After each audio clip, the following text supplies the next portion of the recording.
दोस्तों आज की इस वीडियो में संतान सप्तमी व्रत कथा सुनेंगे। तो दोस्तों कथा को बीच में अधूरा मत छोड़ना और यदि आप चैनल पर नए हो तो चैनल को सब्सक्राइब जरूर करना। तो दोस्तों एक बार श्री कृष्ण ने युधिष्ठिर को बताया कि किसी समय मथुरा में लोमस ऋषि आए थे। मेरे माता पिता देवकी तथा वासुदेव ने भक्ति पूर्वक उनकी सेवा की तो ऋषि ने उन्हें कंस द्वारा मारे गए पुत्रों के शोक से उबरने के लिए आदेश दिया। हे देवकी, कंस ने तुम्हारे कई पुत्रों को पैदा होते ही मारकर तुम्हें पुत्र शोक दिया है। इस दुख से मुक्त होने के लिए तुम संतान सप्तमी का व्रत करो। राजा नहुस की रानी चंद्रमुखी ने भी यह व्रत किया था, तब उसके भी पुत्र नहीं मरे। यह व्रत तुम्हें भी पुत्र शोक से मुक्त करेगा। देवकी ने पूछा, हे देव, मुझे व्रत का पूरा विधि विधान बताने की कृपा करें ताकि मैं विधि पूर्वक व्रत संपन्न करूं।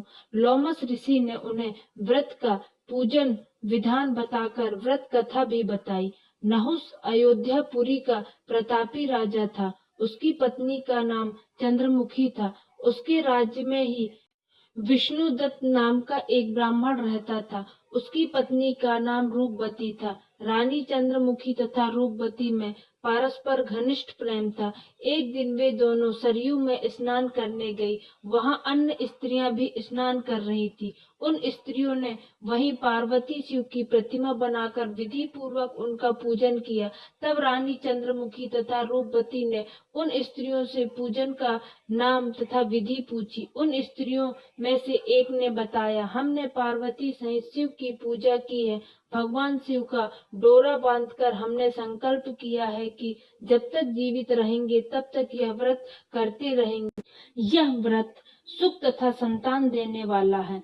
उस व्रत की बात सुनकर उन दोनों सखियों ने भी जीवन पर्यंत इस व्रत को करने का संकल्प करके शिवजी के नाम का डोरा बांध लिया। किंतु घर पहुंचने पर वे संकल्प को भूल गईं। फलतः मृत्यु के पश्चात रानी वानरी तथा ब्राह्मणी मुर्गी की योनि में पैदा हुई। कालांतर में दोनों पशु योनि छोड़कर पुनः मनुष्य योनि में आई। चंद्रमुखी मथुरा के राजा पृथ्वी नाथ की रानी बनी तथा रूपवती ने फिर एक ब्राह्मण के घर जन्म लिया।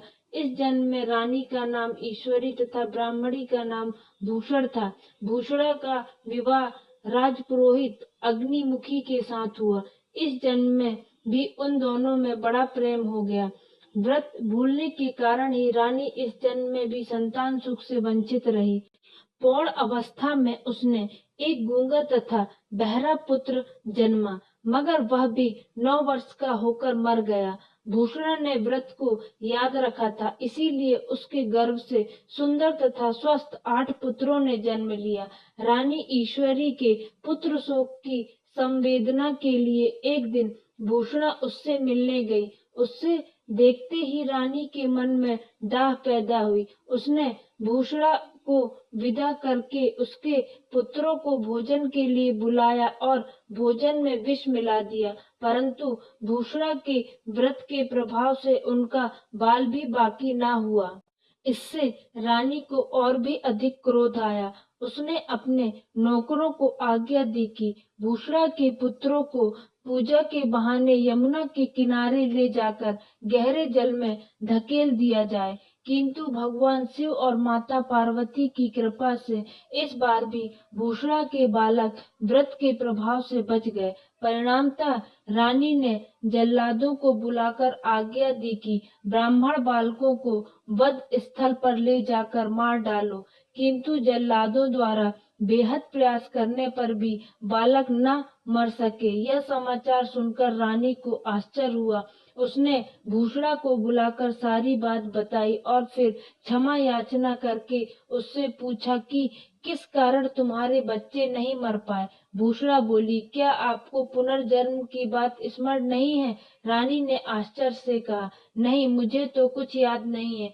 तब उसने कहा, सुनो, पुनर्जन्म में तुम राजा नहुस की रानी और मैं तुम्हारी सखी, हम दोनों ने एक बार भगवान शिव का डोरा बांधकर संकल्प किया था कि जीवन पर्यंत संतान सप्तमी का व्रत किया करेंगे। किंतु दुर्भाग्यवश हम भूल गई और व्रत की अवहेलना होने के कारण विभिन्न योनियों में जन्म लेते हुए अब फिर मनुष्य जन्म को प्राप्त हुई है। अब मुझे उस व्रत की याद हो आई थी, इसीलिए मैंने व्रत किया। उसी के प्रभाव से आप मेरे पुत्रों को चाहकर भी न मरवा सकी।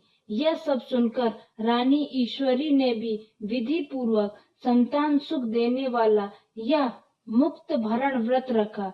तब व्रत के प्रभाव से रानी पुनः गर्भवती हुई और एक सुंदर बालक को जन्म दिया। उसी समय से पुत्र प्राप्ति और संतान की रक्षा के लिए यह व्रत प्रचलित है। तो दोस्तों, कथा यहीं पे समाप्त होती है। आप कमेंट बॉक्स में हर हर महादेव जरूर लिखें और चैनल को सब्सक्राइब जरूर करें। धन्यवाद दोस्तों।